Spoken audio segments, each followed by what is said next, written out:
अस्सलातु वस्सलामु अलैका या सय्यदी या रसूल अल्लाह। अस्सलातु वस्सलामु अलैका या सय्यदी या नूर अल्लाह।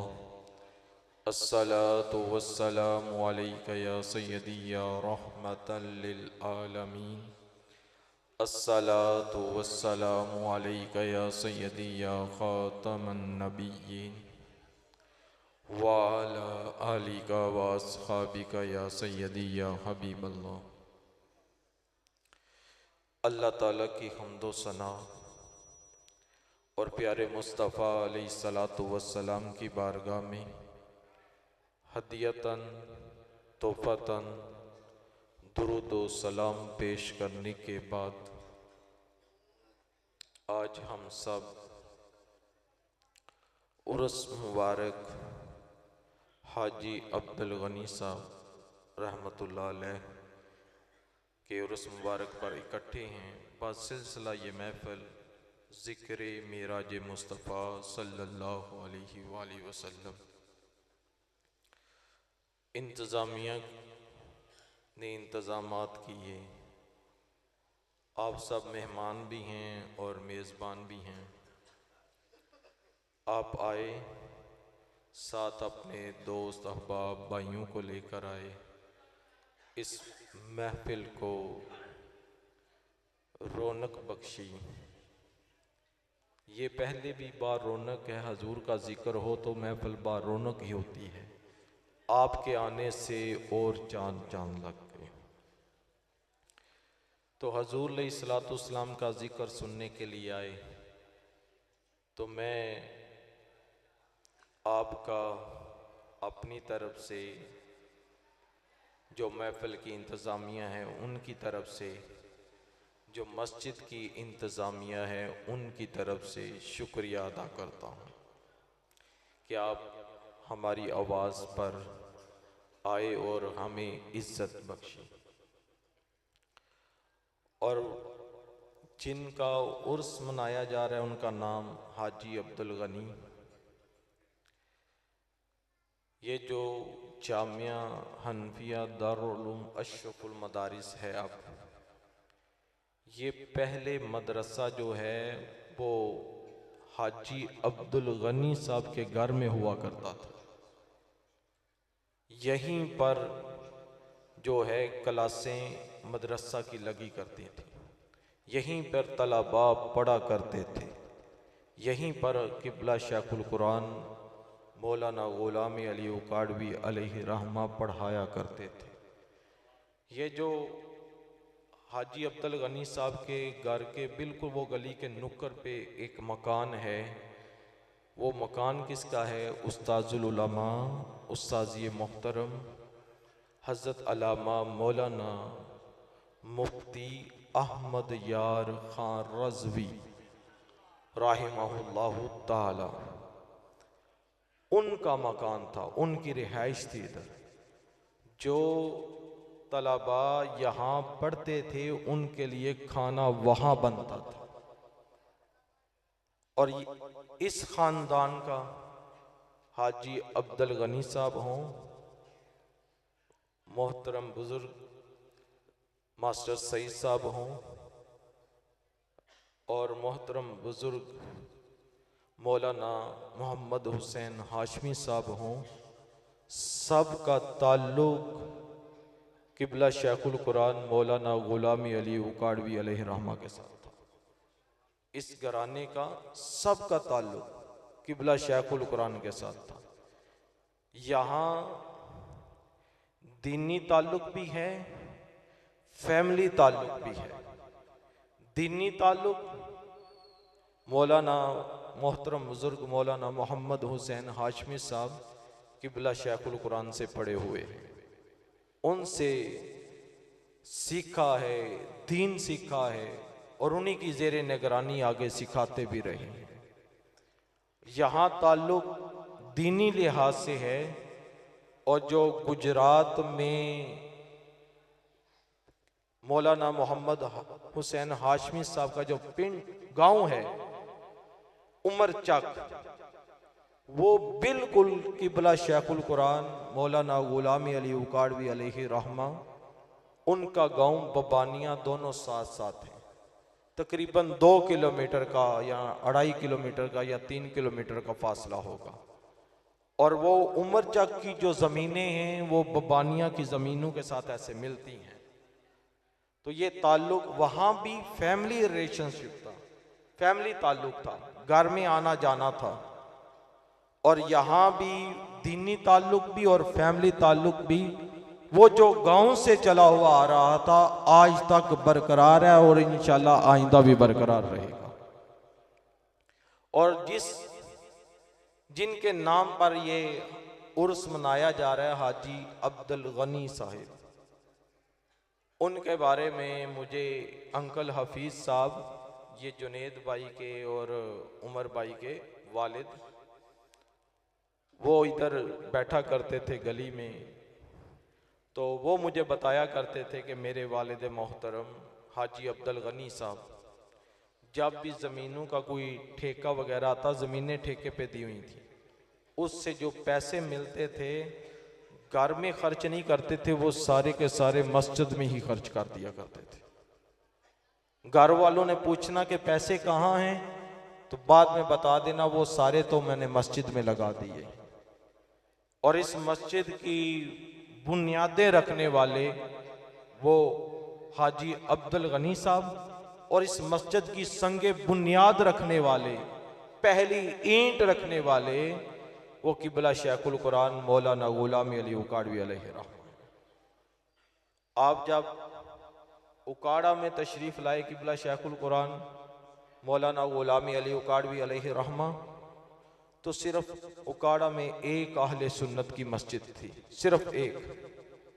ये जो आज हम हजूर की अज़मतें बयान करते हैं और सुनते हैं, हजूर अलैहिस्सलातु वस्सलाम की रिफ़तें सुनते हैं और बयान करते हैं, हजूर अलैहिस्सलातु वस्सलाम के इश्क में मचलने वाले सहाबा का जिक्र जो सुनते हैं और करते हैं, और जो हमें मुस्तफ़ा अलैहिस्सलातु वस्सलाम की ज़ात से वाबस्ता करने वाले हैं, वो किबला शेखुल कुरान मौलाना गुलाम अली उकाड़वी अलैहि रहमा।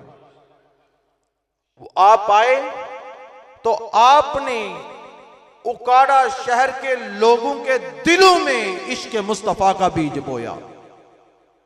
और हमें क्या पता था दीने इलाहिया का, हमें क्या पता था मुस्तफ़ा की आज़ाद के बारे में।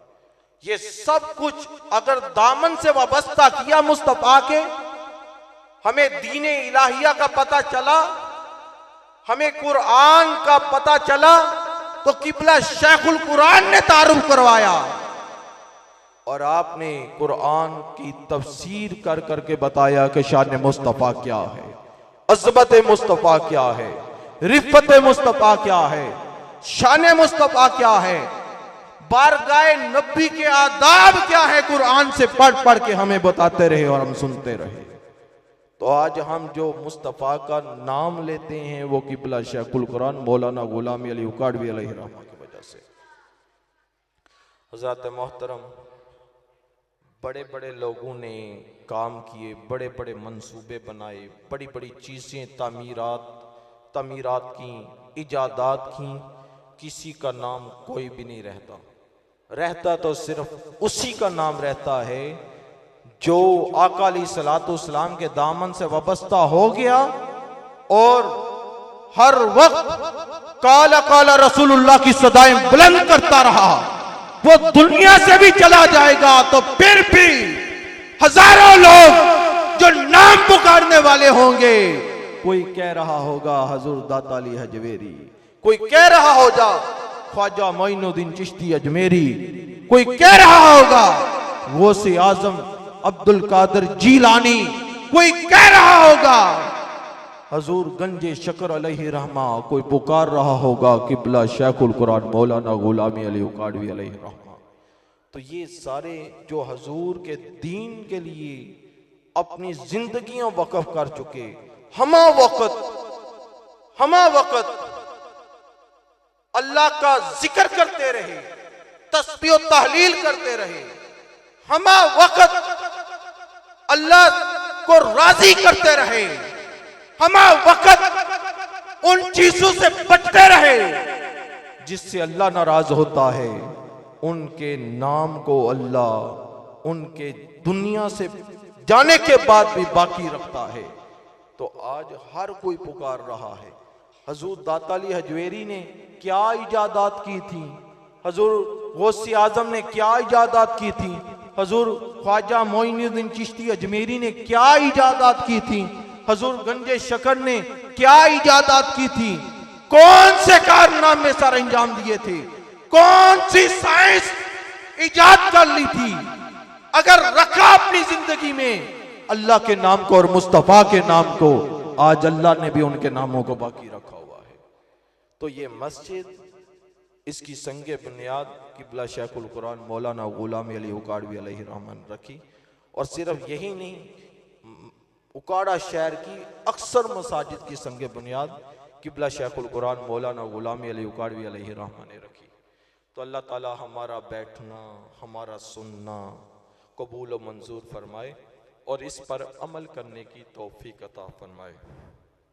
तो मैंने आया मुबारका पढ़ी कि मोहम्मद अल्लाह के रसूल हैं, मोहम्मद अल्लाह के रसूल हैं।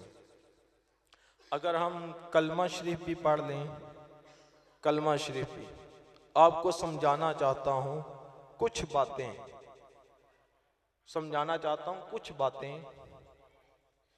कि कलमा शरीफ भी पढ़ें तो उसमें क्या है, ला इलाहा इल्लल्लाह, ला इलाहा इल्लल्लाह क्या माना है,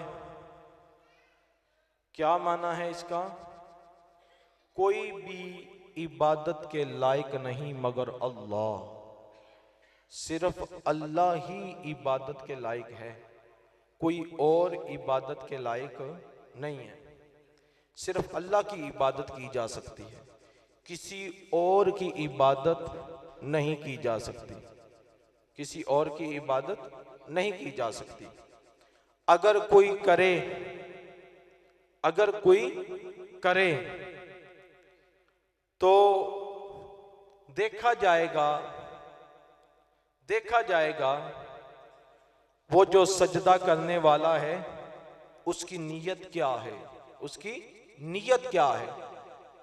नीयत को देख के उस पे फतवा लगाया जाएगा।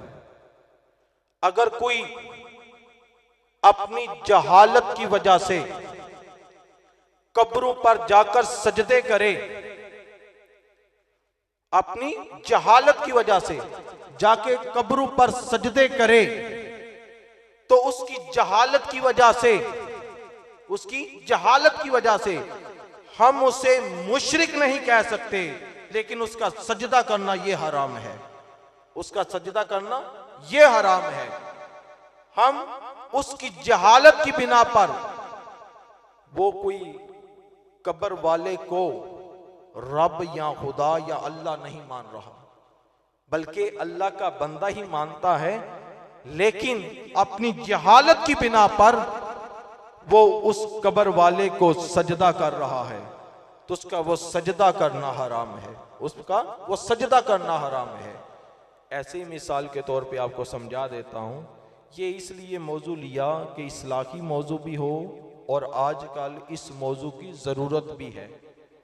आप देखें, जहालत की वजह से कोई सजदा करे तो पूरी अहले सुन्नत पे हुक्म नहीं लगाया जाएगा कि ये अहले सुन्नत वाले मुशरिक हैं, कोई अहले सुन्नत पे ये फतवा नहीं लगा सकता। और अगर कोई जहालत की बिना पर, जहालत की बिना पर निकाह वाले दिन शराब पी लेता है, नाच गाना कर लेता है, डांस कर लेता है, तो उसकी जहालत की वजह से निकाह को हराम नहीं कहेंगे, निकाह को हराम नहीं कहेंगे, लेकिन जो अमल किया गया है वो हराम होगा।